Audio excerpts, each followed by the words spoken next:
श्री कृष्ण जन्माष्टमी महोत्सव 6 सितंबर और 7 सितंबर को पारंपरिक श्रद्धा और उल्लास के साथ मनाया जाएगा। प्रख्यात ज्योतिषविद पंडित जनार्दन सेमवाल ने बताया कि गृहस्थियों के लिए 6 सितंबर और संतों के लिए 7 सितंबर को व्रत पूजन करना श्रेष्ठ रहेगा। उन्होंने बताया कि 6 सितंबर को त्रिवेणी योग बन रहा है, बुधवार का दिन है और रोहिणी नक्षत्र भी रहेगा।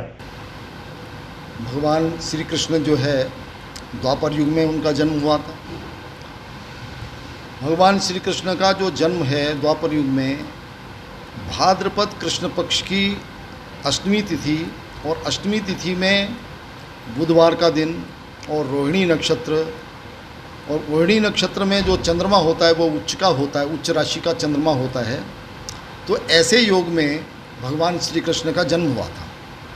भाद्रपद कृष्ण पक्ष अष्टमी और अष्टमी में बुधवार और बुधवार में रोहिणी नक्षत्र और चंद्रमा जो है उच्च राशि में, ऐसे योग में भगवान का जन्म हुआ था।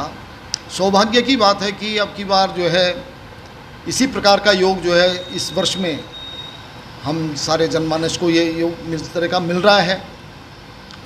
इसमें जो है 6 तारीख में भाद्रपद कृष्ण पक्ष की अष्टमी तिथि जो लगेगी वो शाम के 3:38 से अष्टमी तिथि लगेगी।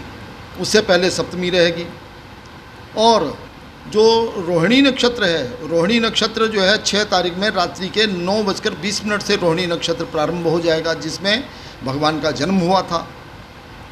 उच्च राशि का चंद्रमा है, तो जब हमें रात्रि के समय अष्टमी तिथि प्राप्त हो रही है, रोहिणी नक्षत्र प्राप्त हो रहा है, बुधवार का दिन मिल रहा है, तो ये तो हमारे यहाँ हमारे भागवत श्रीमद् भागवत पुराण में और विष्णु पुराण में इसको जयंती योग कहा गया है। यह जयंती योग कहा गया है। यह जयंती योग हर वर्ष नहीं मिलता, प्रतिवर्ष जयंती योग नहीं मिलता। ये इसी वर्ष में जयंती योग मिल रहा है, इसलिए ये बहुत सौभाग्य से ये इस तरह का अवसर मिलता है कि ये श्री कृष्ण जन्माष्टमी का पर्व जो है हम लोगों को मनाने का अवसर मिल रहा है। ऐसे योग में मनुष्य को भगवान का ध्यान करना चाहिए, साधना करनी चाहिए, व्रत उपवास रखना चाहिए और उसका पुण्य फल प्राप्त करना चाहिए। तो इस वर्ष जो है ये जन्माष्टमी 6 तारीख में ही मनाना श्रेयस्कर और शुभ रहेगा, हर प्रकार से शुभ रहेगा। जिन लोगों के संतान नहीं है, पुत्र संतान नहीं है, विशेष करके बहुत से लोगों की कन्याएं संतान ज़्यादा हैं, पुत्र संतान नहीं है, तो उन लोगों के लिए श्री कृष्ण जन्माष्टमी के अवसर पर संतान गोपाल के मंत्र का जाप जो है बहुत श्रेष्ठ फलदायी होता है, फलदायक होता है, मनोकामना पूर्ण करने वाला अवसर है ये। जिनके कि या तो संतान नहीं है या संतान है तो कन्या संतान है, पुत्र संतान की प्राप्ति के लिए संतान गोपाल के मंत्र का जाप जो है वो करना चाहिए। ऐसा है, श्री कृष्ण भगवान जो है वो योगेश्वर भी थे।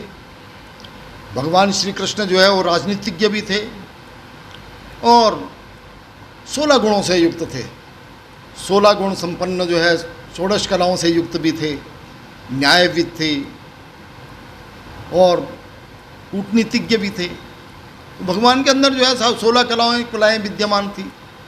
वो उन्होंने जो है राधि जहाँ जन्म लिया वो स्थान छोड़ दिया, गोकुल में चले गए। राधा रानी जो है उनकी भक्तिमयी भाव भक्ति की जननी माँ राधा रानी थी। वो प्रेयसी के रूप में जो है सभी लोग उनको जानते हैं कि साहब उनकी वो प्रेमिका थी, प्रेयसी थी।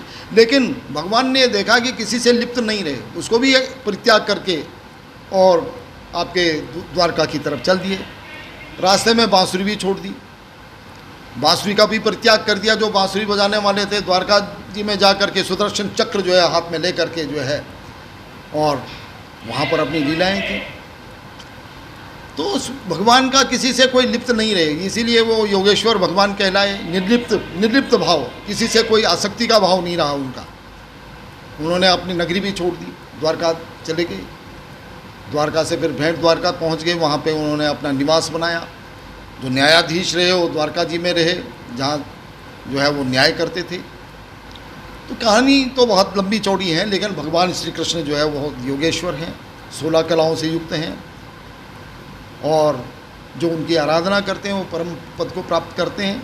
सब प्रकार की वैभव विभूतियाँ जब तक इस संसार में जीवन यापन करते हैं तो सब कुछ प्राप्त करते हैं भगवान की आराधना करके।